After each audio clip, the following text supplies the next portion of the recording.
Hi everyone, Ryan Otto here. Welcome to the second episode of Ask Ryan Otto, where you guys get to ask me anything and I will keep answering your questions.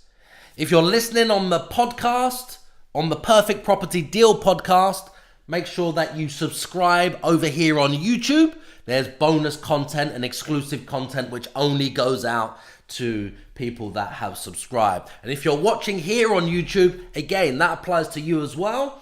Make sure that you subscribe because you'll get access to any bonus content and exclusive content that we share. So, the questions I have from you guys today for this episode are, the first question is, what do I say to the landlord at the viewing?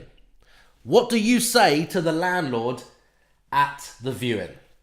Okay, now you obviously need to know your numbers before you get there.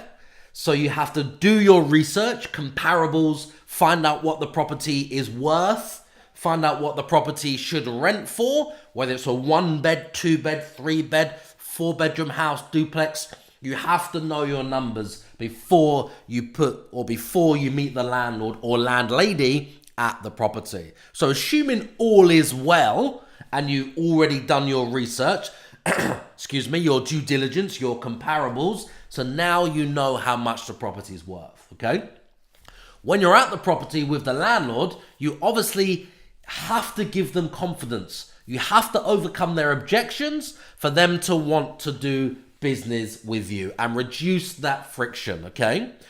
There's only a few things a landlord is looking for. There's a few specific things that landlords are looking for. When you can give them that, that's when you'll close more deals. What I mean by that is, this is all a landlord wants. More rent, less hassle, no voids, no fees, and no evictions ever. There's 5 fundamental things that is all a landlord wants. Let me repeat that. When you can give them more rent, less hassle, no voids, no fees, and no evictions ever. If you just focus on giving them those 5 things, you'll be amazed at how many landlords you're in front of which will say yes to doing business with you versus the ones who will say no when you're just going in there blind, using guesswork and not really having any strategy or any volition for, overcoming the objections and reducing the friction for the landlord and literally giving them everything they want. If you came to me as a landlord and said, I can give you more rent, less hassle, no voids. What happened to my voice? What happened to my voice? Excuse me there. Frog in my throat. So, let's go back again. If you came to me and said I can give you more rent, less hassle, no voids, no fees, and no evictions ever, as a landlord, I will be giving you as many properties as I have, okay? That's what I will be doing. So when you can reverse engineer that and give that to a landlord, that really is all you need to do. When you can do those things, those 5 things. So you've done the hard work by finding the landlord. You've done the hard work by arranging the viewing. You've done the hard work by now being invited to the landlord's property to look at the property and to potentially do business with that landlord. So you need to just focus on those 5 things. How you can give them more rent than they already get. Okay, guys? More rent than they already get. What I mean by that is, let's assume that they've already rented the property in the past with an agent, okay? So they've been receiving, or the rent was, let's use £1,000 a month as a rent. So say the rent was £1,000 a month and the agent charged 10% agent's fees, right? That means they were getting, just as a ballpark, £900 a month, right? They were getting that. So for you to give them more rent, okay, you just need to find out how much they were getting and give them more. Does that make sense? It really is that simple. Find out what they were getting and give them more, okay? Now, less hassle is the second one. Less hassle.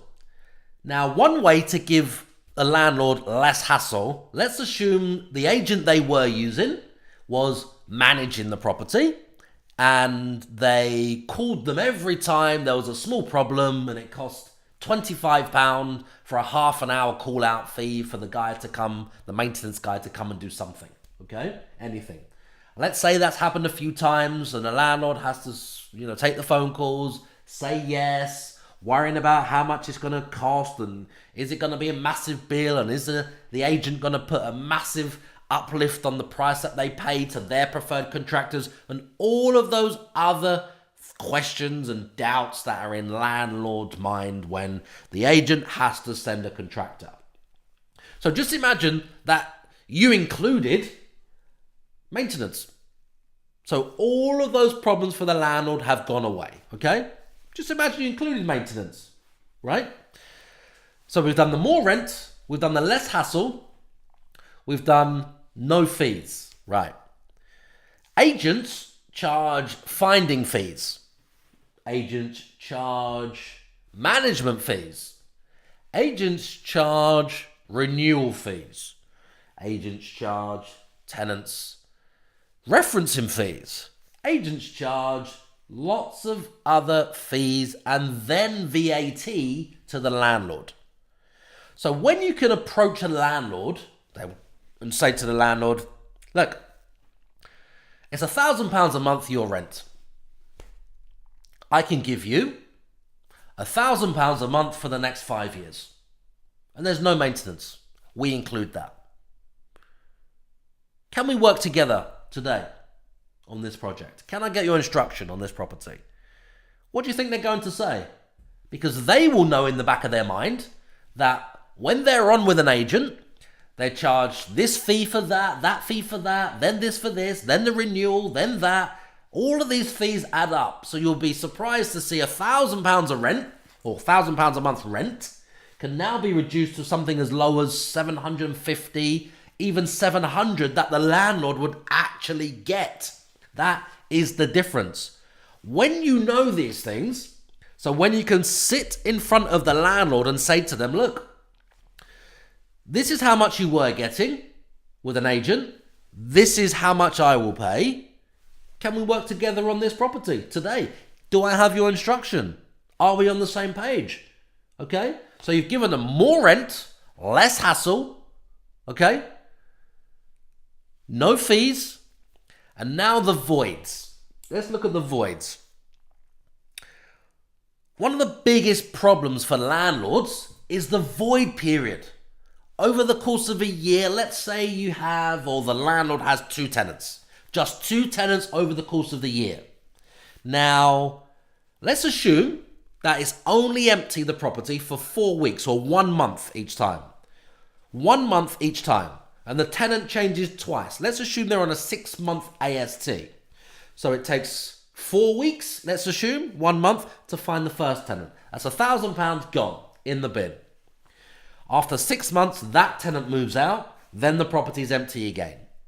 So the landlord has to go through the same thing and wait around 4 weeks. Remember, most tenants, or every tenant you could say, has to give their existing landlord 1 month's notice.